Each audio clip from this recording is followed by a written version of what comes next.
Welcome back to Eat a God, where teenage angst will be the least of your parental worries. In Unum's Interlude, you spend more time playing house with your male wife, and a certain someone can't wait to ruin your happy family. Anyway, here are your disclaimers and wait, does he want more kids? Please enjoy. Septem's words won't leave you alone. In every silence, in every pause, his voice echoes and lingers in your mind, reminding you that there is something deeper and far more troubling than just playing house with Unum and his wives. It couldn't all be so perfect. Septem must be pulling the strings of the sun symbol. You suppose you could ask what this is really all about. Sit down with Unum one day and have a serious talk about why he wanted descendants in the first place. But you're afraid of being disappointed by his answer. Afraid that Unum might be acting, that the fatherly image you have of him will shatter. But what hurts more is the thought that the children might just be pawns for some plan you don't understand. It hurts a little more than you're willing to admit. I'm impressed. Ignis's voice pulls you out of your dark thoughts. She sits beside you, glass in hand, gazing towards the garden. She's watching every movement of the children, ready to intervene if needed. Shams and Noor are play fighting. At first, you worried about them getting hurt, but soon you realized they come out completely unscathed after every match. Stars that change and grow over time. I never would have imagined it. She turns her head towards you. It's a pity you can't see her expression. The mask she wears hides her face entirely. They've grown 3 more centimeters today. And Shams has gained more body mass. Her voice is warm, almost tender. It carries the tone of someone who's proud of her children. I'm afraid they'll grow up too fast. Noor is so small. Are there any children in the garden? Noor is so small. Does that worry you? No. Ignis doesn't answer, but her silence is enough to tell you she's not willing to entertain that conversation. Oh, come on! Like I was just like, can't I admire my own kids? Ignis tightens her grip on the glass for a moment. You think it might shatter. Are you just mad that I got Unum pregnant? Are you just mad because of that? I must take my leave. It's time for you to return to Unum's residence. No, I can't stand your scent any longer. You know she doesn't mean it with disdain, but still stings. Unum explained it to you before, but you'd already half guessed it. Your flesh, your body, is like a fine delicacy to them, whether you're human from another world or something crafted from the garden. Something they could eat, but are forbidden fruits to taste. Those resources are reserved exclusively for the symbols, the main source of energy for the higher ranks, and an untouchable delicacy for the servants of each domain. There's no point in dwelling on it. You might be a coveted dish for the garden's inhabitants, even for those who share a roof with you. Both Unum and his wives see you as potential food, but you can tell they're really trying. They make the effort not to devour you whenever they see you or spend time with you. Ignis often avoids spending too much time with you because of this. Man, everyone's looking at me like a snack. And Unum never skips his Sunday placebos. Tomorrow, he has his meeting at the hotel to receive his weekly serving.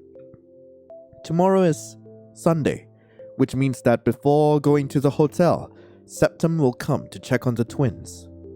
Anxiety grips your chest at the mere thought of what might happen, what Septem might say, and what will happen to Noor and Shams afterwards. 2 small arms wrap around your neck, grounding you back to reality. Ignis is gone, and now the children are on your back and lap instead. Ignis said you called us. Did something happen? Shams asks, while dropping her full weight onto you, knocking the air from your lungs. Ignis is right. You'll have to teach her to control her strength. At least when it comes to you. You need to get ready for tomorrow. I don't want to. It's so boring to talk with His Holiness Septem. I like it.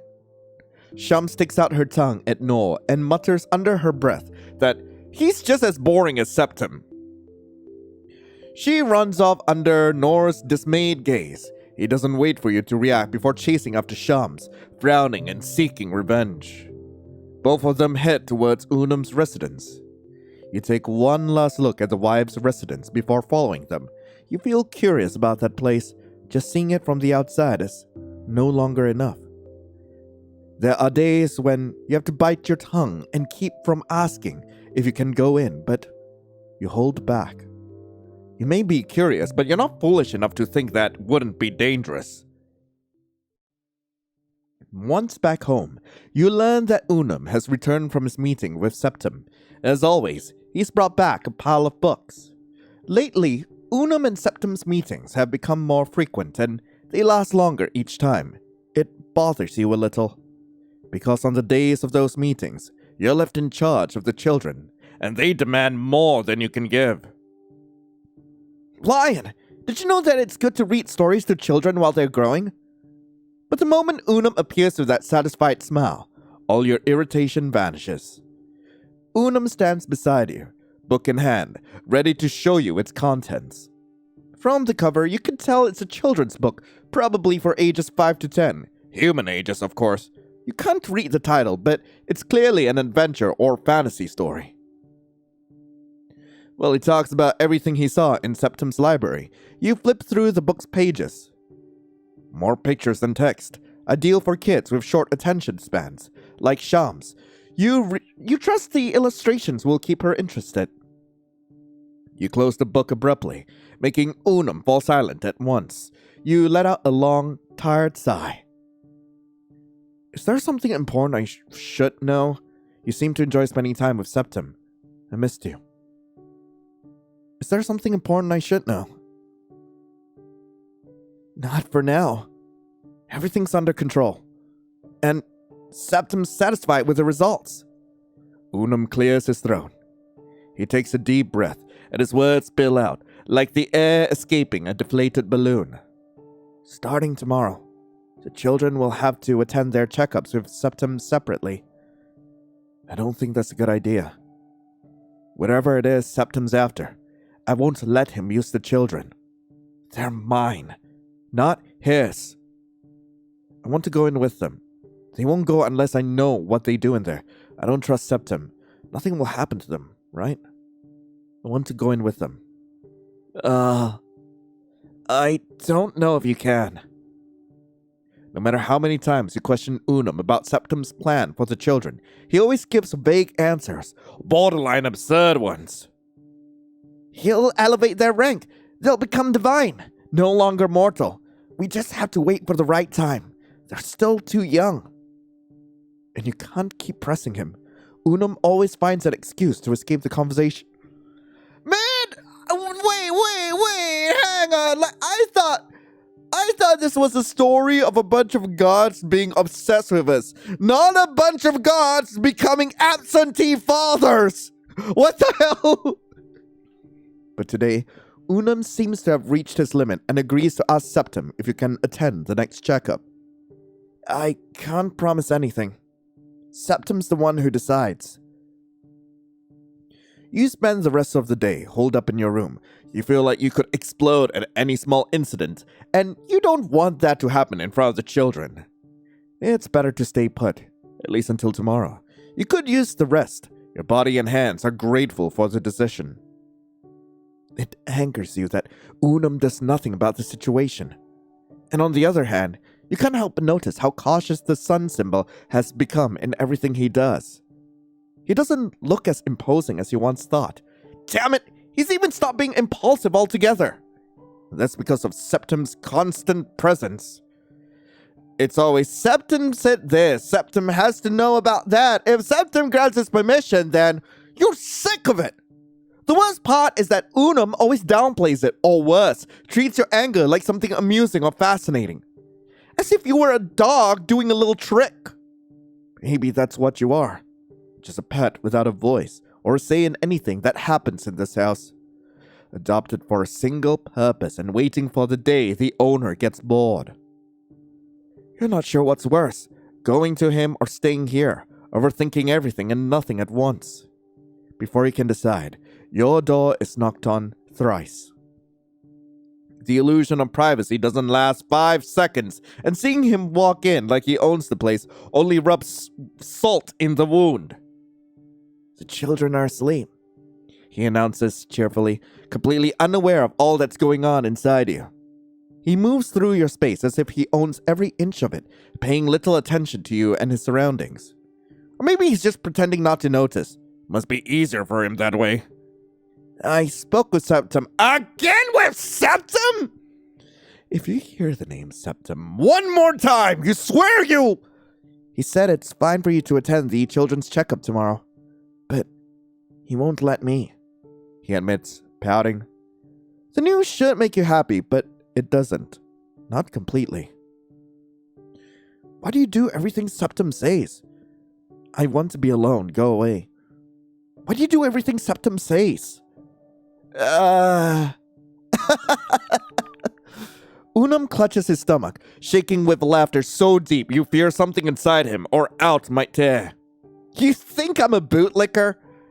He asks in disbelief. He said it. You didn't.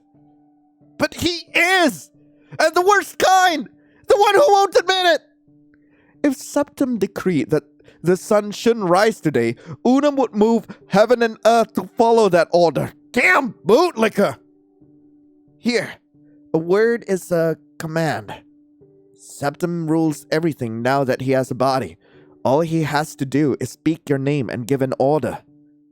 I'm bound to obey, by law. He's gone defensive, which at least means you've struck his pride somehow. If only Septem were intangible again. What did you say? For a moment, Unum falls silent. He has no words to answer. You've caught him off guard. There was a time when Septem had no body. At the very beginning. Without a mouth, he couldn't command. And it was Nulla who talked for him, like a spokesman. We had more freedom back then, until he showed up with a body. Septem said she lent it to him, but I don't believe it. Unum pauses for a long while, as if trying to remember what led him to talk about this. Then he exhales, pulling a funny grimace. So, no, I am not a bootlicker. He doesn't say it to convince you. He says it like he's trying to convince himself. The silence is heavy, and honestly, you don't know how to rescue this conversation. So you slip under the sheets, ready to end the day. Seeing this, he sits at the foot of the bed, staring at you. He seems torn between speaking and staying silent. Can I stay with you while you sleep? Fine. I care about you way too much to not let you sleep here. Unum smiles and lies down beside you. Sleep doesn't take long to come. You drift off instantly. It's Sunday.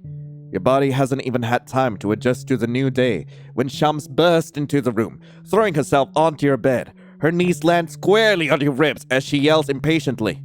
They're waiting for us! Between the confusion and her relentless tugging on your shirt, you can barely keep your eyes open while Shams blurts out half-baked explanations. Without giving you a chance to ask questions, she drags you out of bed, repeating non-stop that it's late and you need to hurry, that Septem wants both of you there right now. Her imitation of Septem's voice is all it takes for you to understand completely. It's the weekly checkup day.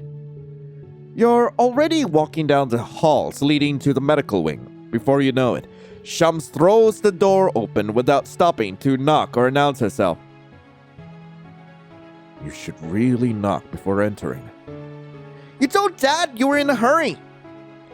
Her response is immediate, caring little, if at all, about what the blonde man might think or do about it. He, on the other hand, decides to ignore her, sitting upright in front of Unum. He barely glances at you, nor does he even make a gesture to greet you. It's Unum who does, standing up with a wide, tender smile that reveals his sharp, white teeth. As he approaches, he plants a warm kiss on your cheek, murmuring a soft good morning. He barely has time to get the words out before Septem's glare silently orders him out of the room.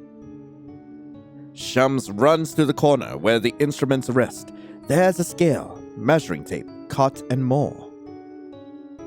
She seems to know the routine already, sitting on the cot to wait. Meanwhile, Septem stands, notebook and pencil in hand, taking his place beside her and starts recording data.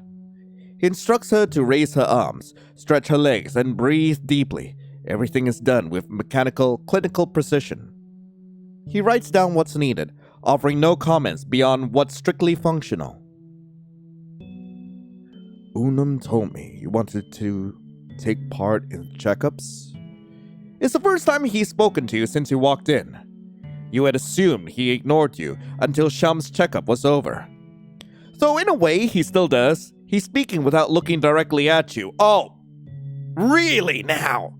Really? When you couldn't let your eyes off this, of all of this before? Really now? Do you not trust me? I just want to know what the checkups are like. Why should I? No. Oh, I'm actually curious about why should I. You know what? I'm gonna make a save. I'm gonna need to overwrite that. Why should I? Because you don't have a choice. Shams, completely distracted from the conversation, plays with one of the stethoscopes. She loops it around her neck, twists it, stretches it, and bites it. Septem has to take it from her before she breaks it. Okay, wait, hang on. I'm curious. I want to know what the checkups are like. I'm glad you care about your children. To be honest, I didn't expect that. I see. Okay. She loops it around her neck, twists it, stretches it, and bites it. Septem has to take it from her before she breaks it. Then he writes down a few more lines before turning his gaze back to you. Regardless of what you think, you have no choice but to do as you're told. If you wish to survive in this world, you need to trust me. Otherwise, your puppet won't take long to become obsolete. Today, it's your hands. Tomorrow, it'll be the whole arm. After that, the feet, then the legs. You'll be reduced to a useless body, only good as meat for us. A placebo on the verge of expiration. And when that happens, you'll lose the only means you have to remain in this plane. Oh, man, my kid really gotta stare at me like that after Septem tells me off. Like, Jesus Christ. Septem falls silent for a whole second, watching Sham. Then he says a single word. Tail.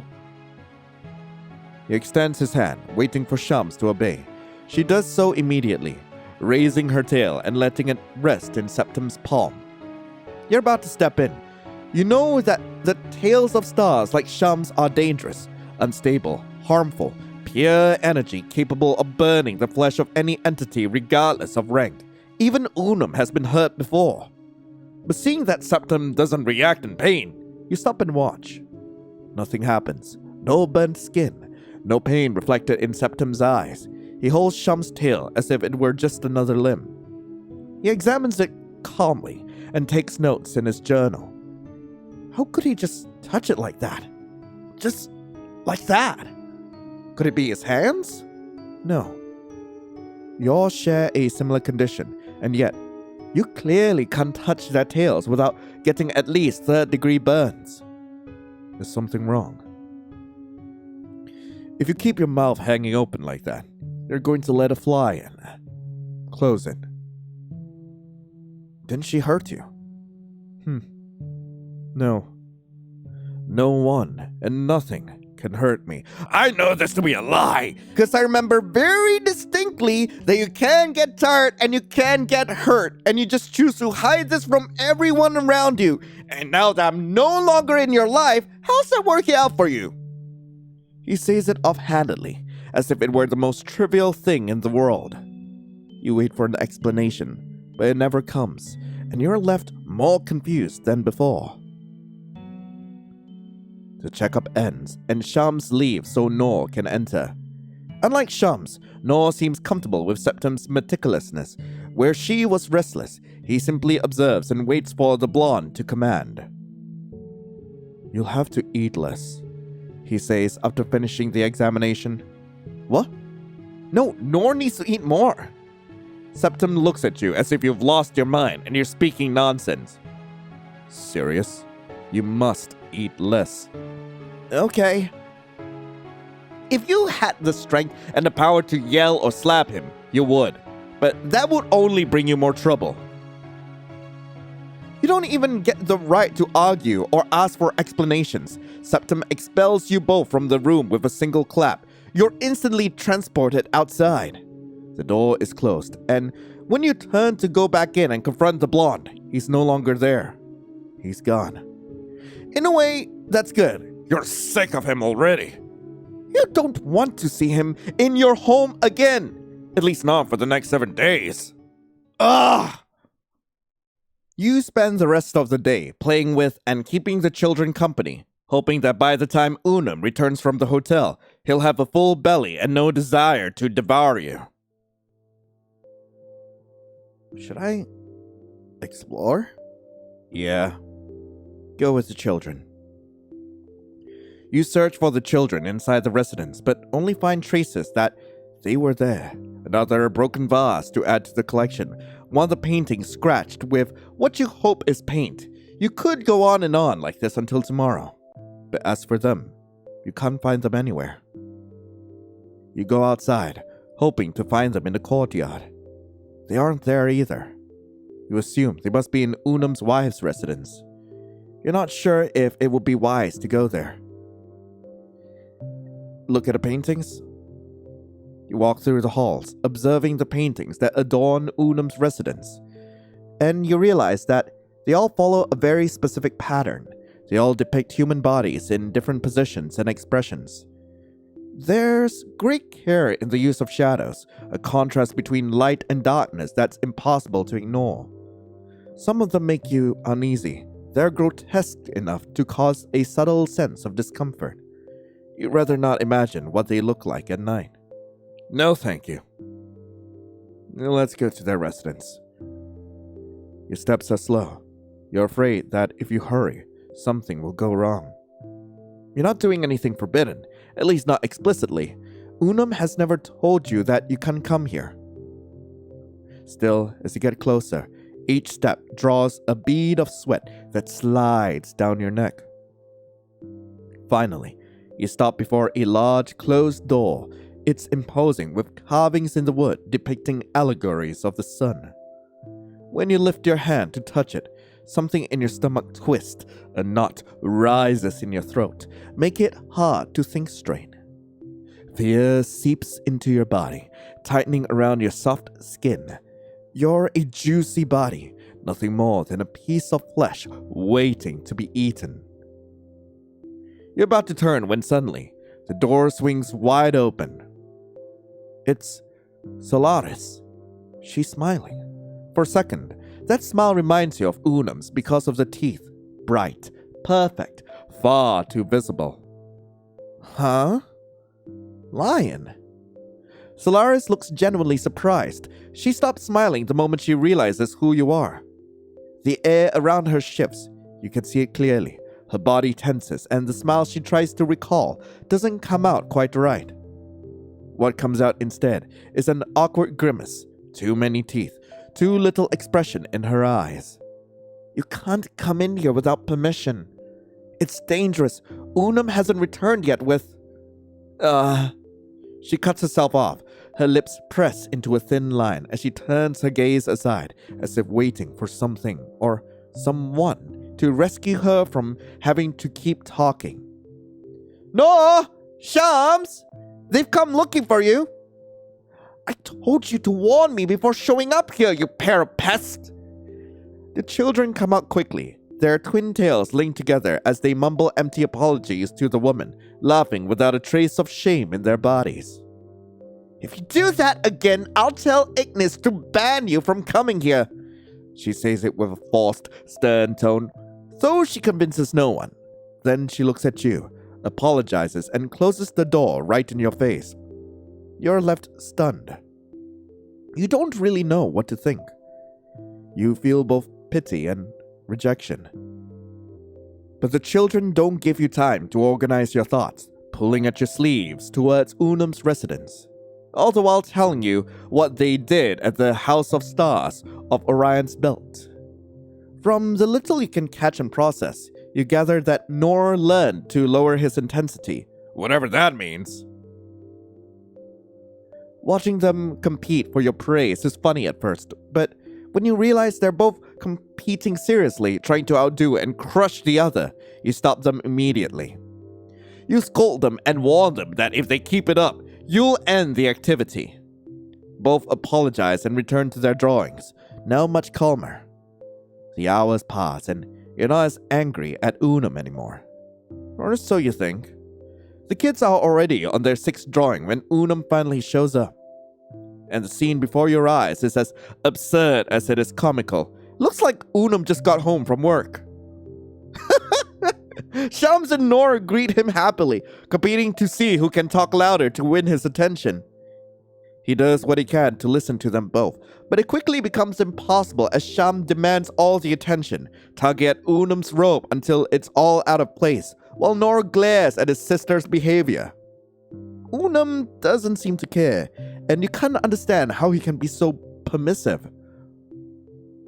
It's Nor who stops talking, choosing instead to come back to you and continue drawing. You can't help but notice the embarrassed look on his face as he draws.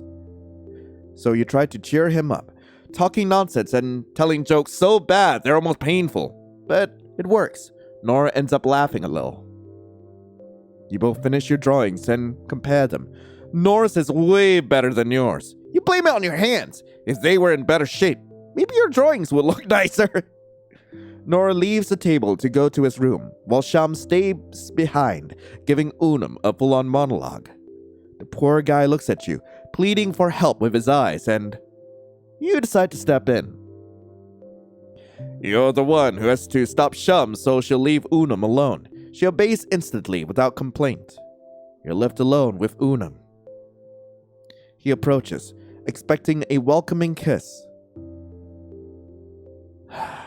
Man, of course I will. It's a chaste kiss, nothing passionate or suggestive, an intimate greeting you've shared with him a few times. And he seems to have grown so used to it that he demands one every time he returns from the hotel. You even think he's gotten addicted to them.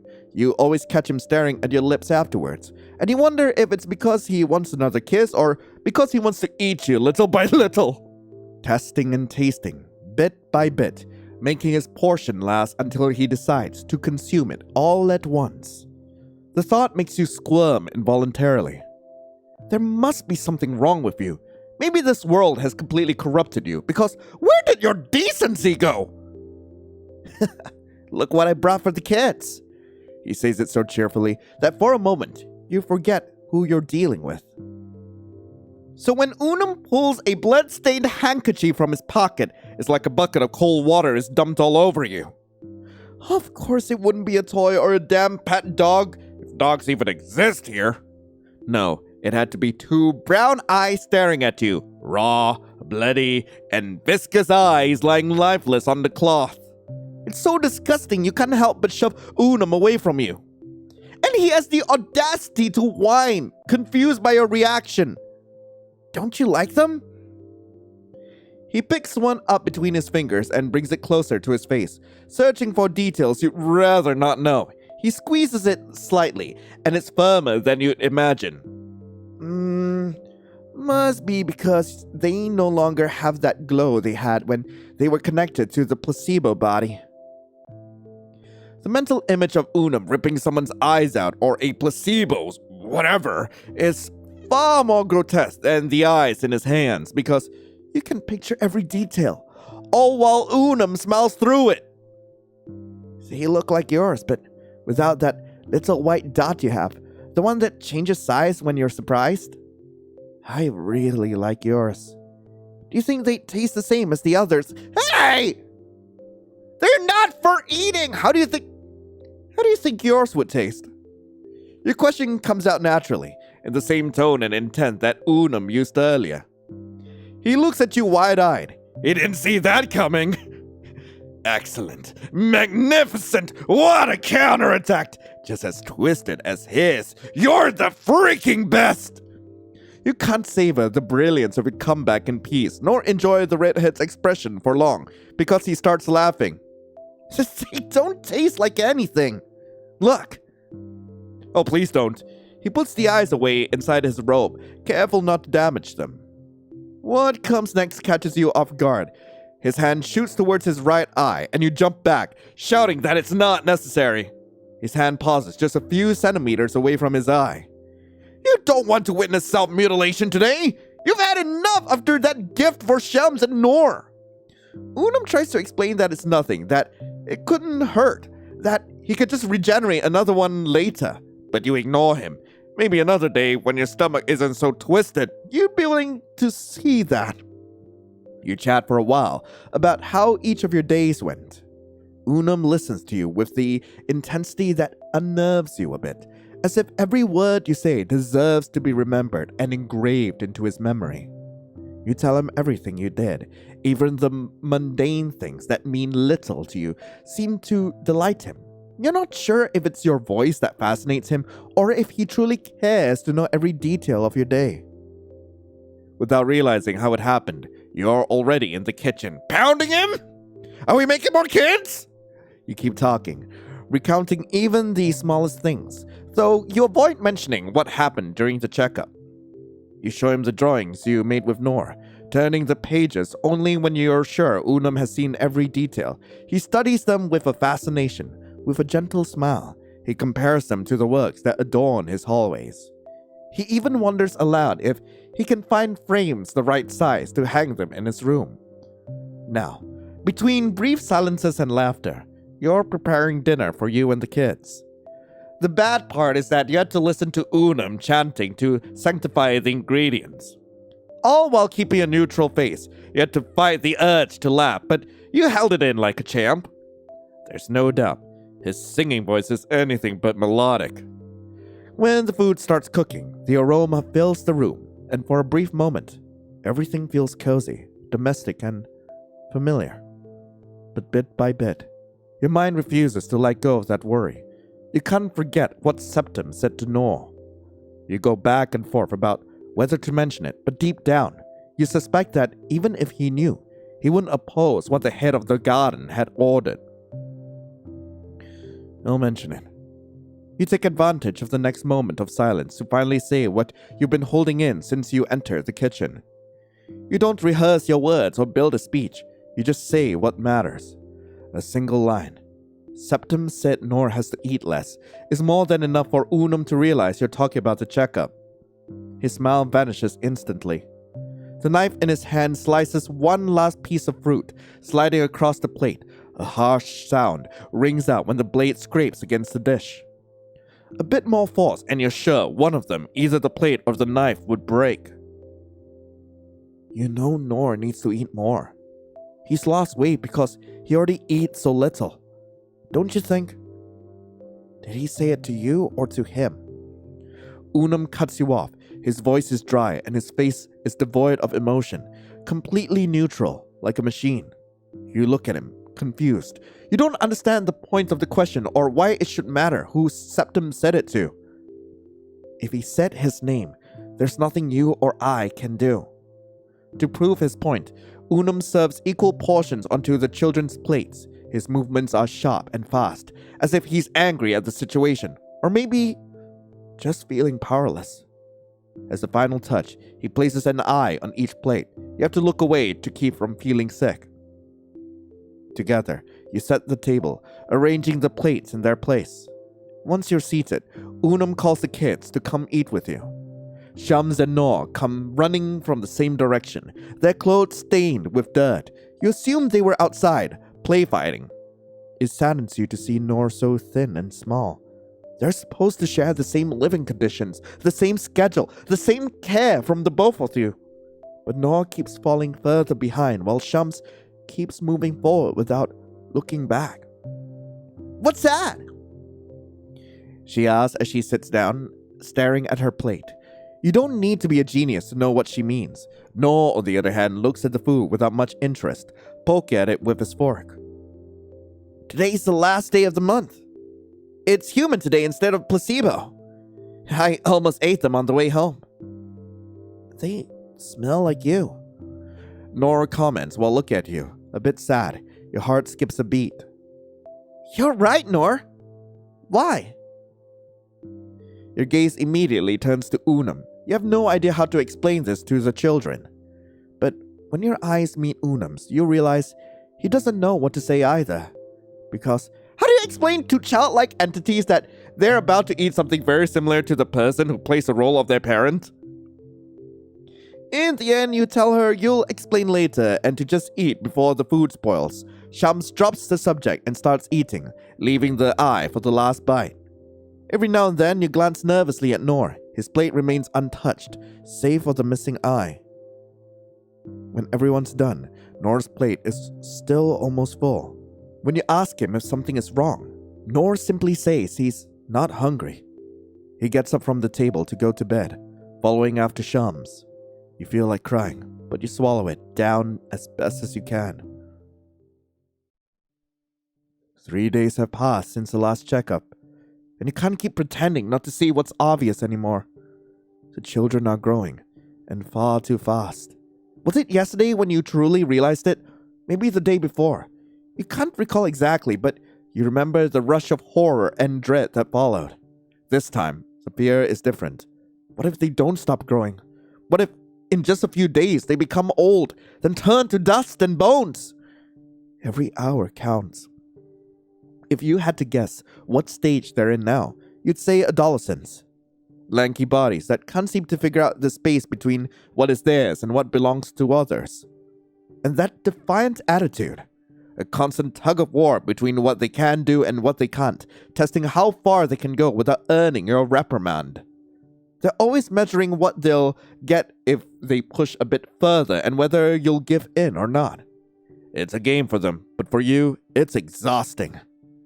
If only you had the same authority over them that Septem has. To say their name and have them obey instantly.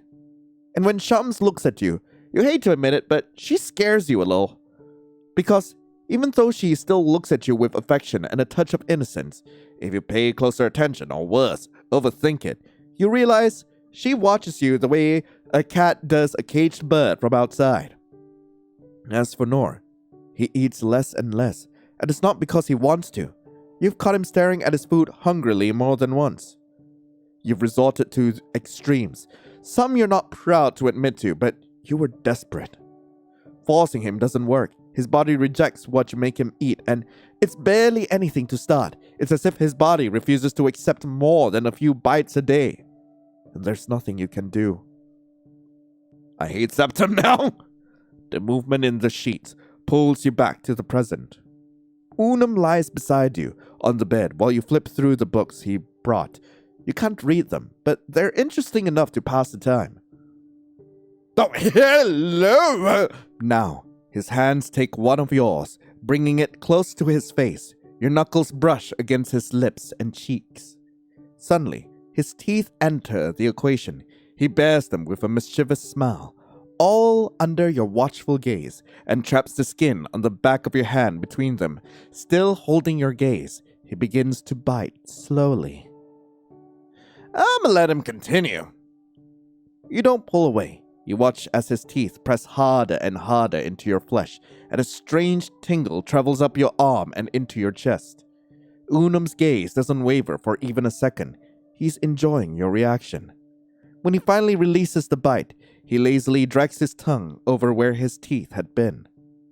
What's left are faint marks and a reddish bruise tinting your skin, a temporary mark made by him, one he stares at with a mix of pride and desire.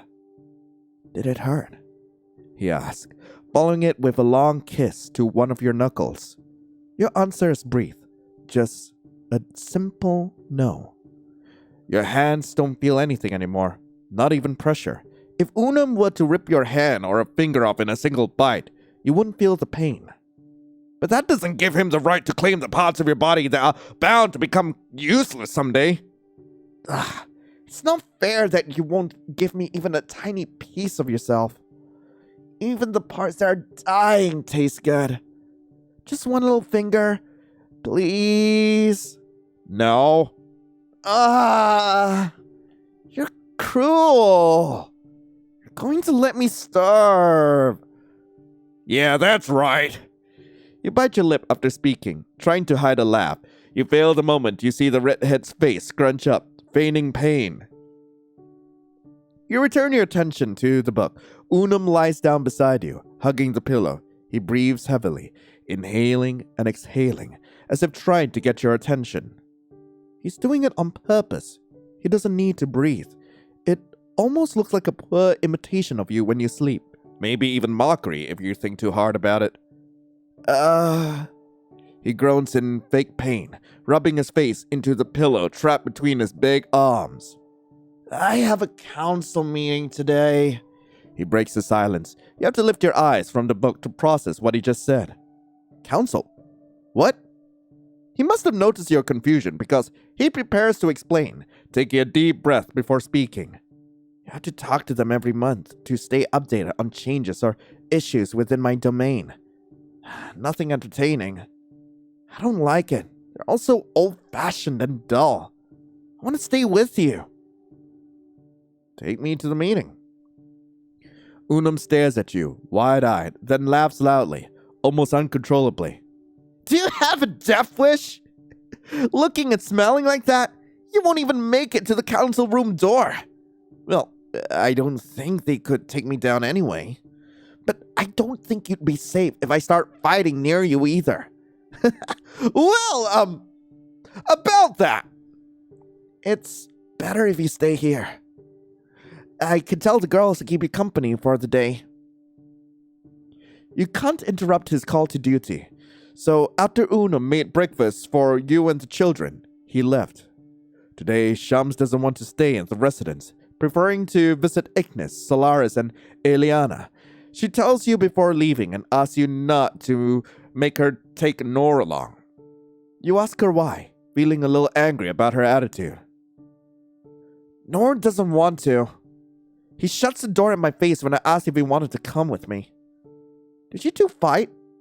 Shams glances to the left, pursing her lips while figuring out how to answer your question. No? It's obvious they fought, but she still tries to deny it. Before leaving, she gives you a sideways glance filled with guilt and worry. She calls you by a parental title, her voice soft and tender. It reminds you of all the other times that name has come from her mouth, but this time, it feels strange. So strange that it twists your stomach. It'd be better if he handles it.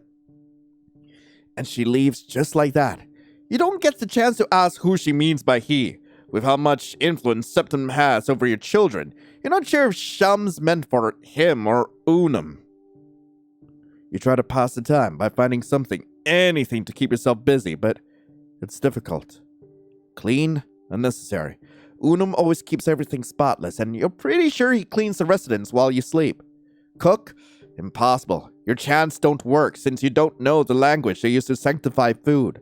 Read? Ha! When Unum has time, you'll ask him to teach you to read and chant. So you have two options. Chat with the paintings in the hall or go talk to your son. I'm gonna talk to my son! Would it really be better if he handled it? You don't think so.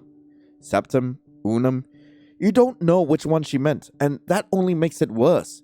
The very thought that she might not have meant Unum, that it could actually be Septem, makes your blood boil. You're the one who's there with them every day, watching in fear as they grow at an alarming rate. You're the one who longs to and regrets not holding them more when they were babies. And no one is going to take away the responsibility you have towards your children. It's time to have a real conversation with Nor about how he's been feeling lately. You walk with a strange tightness in your throat. Each step fills and disturbs the static calm of the place. They shouldn't sound this loud or echo this much, but today they do. You head straight to the room Nor shares with his sister. Just a few more steps, then a turn to the left. You already know the mental layout of this residence like the back of your hand. You're hoping that when you walk in, Nor will greet you with that gentle, timid smile of his. You reach the door to his room and it's open. Still, you knock to announce yourself, but there's no reply. When you step inside, the room is empty. Nor? No one answers your call. Strange. You turn on your heels to go look for him. He shouldn't be outside because whenever one of the twins leave, they always let you know. The moment you step out of the room, an immense force slams into your chest and sends you falling backwards. What the With all of his weight on top of you, Nor grabs your shoulders, pinning you down. His fingers and nails dig into your skin, tearing it open until blood wells from the wounds. You stare at his eyes in horror. The gentle look is gone, completely replaced by something else.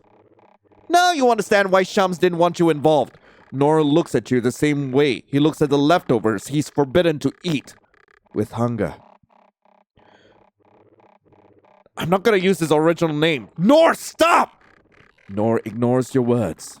Slowly, you die at the hands of your own son. What? Names are important!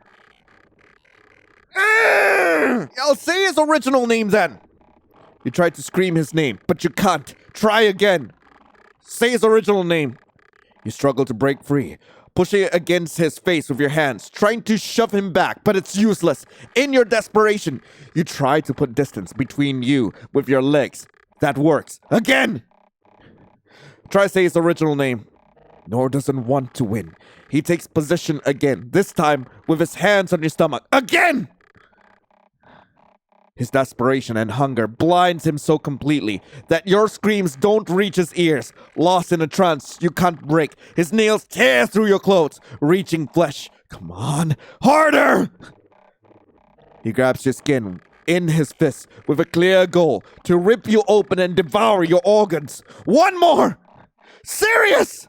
Stop! Nor freezes, his body tensing the moment you speak his true name. In his eyes, your terrified reflection trembles. Your arms are outstretched before you in an utterly useless shield of flesh and bone he could tear apart at any second. Nor blinks once, tiny tears glistening in his eyes. On his next blink, they break free, streaming down his cheeks non-stop.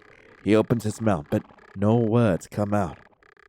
The only sound escaping his throat are broken whimpers, swallowed by his uncontrollable sobs. When he finally gathers the strength to speak, he calls out to you, scared, sorrowful, filled with regret, but he doesn't reach for you. He doesn't seek your touch. He stays still, trying to make himself as small as possible while he keeps crying. He apologizes over and over, barely stopping to breathe, until his voice turns hoarse. I can't leave him like that. Noah tries to push you away, flailing hands and feet like a baby, but it's a weak attempt. If he could, he'd have you far away and covered in more wounds. Even though his closeness burns, you don't care. You need to comfort your baby. It doesn't take long before he's in your arms, crying uncontrollably while begging for forgiveness. He struggles to articulate what he wants to say, his words devoured by sobs. But you understand him. You caress his face and whisper words of love to him. You tell him you could never be angry at him. You could never hate him. That he'll always be your little one, no matter what happens. After a while, he begins to calm down, but he doesn't stop crying. It's now that you truly come to your senses. You're dealing with entities and a world far more dangerous than you ever let yourself admit. You are raising beings who could tear your eyes out with a single motion. It now hits you that you should be terrified. But it's hard to feel that fear completely. Because behind those teeth and claws, they are still your children. They're not monsters. So that was the end of the interlude for Unum's route. Really hope you guys enjoyed it. If you guys do want to play this for yourselves, link to the game will be in the description below. And I am holding so much back. I really, really hate Septem in this round. Like, oh my god! Like, holy shit! Like, I'm so curious to see like how he's like in the other rounds. I know that I mentioned in like Act 2 that I really liked Septem's growth as a character. I like seeing that more vulnerable side of him, but I'm just so curious considering like this major switch up in like the interlude to Unum's story. Like, what is he even like, and how will this even progress? What would this mean moving forward into Act 3? And I feel like we are coming to the end of the story, and I'm genuinely terrified. I don't know how the conclusion of Unum's story is going to wrap, but god damn, I am going to ruin him! But anyway, thank you all so much for watching. Hope you all have a lovely rest of the day, and as always, I'll be seeing you in the next video. This is Lion, signing off. Ciao.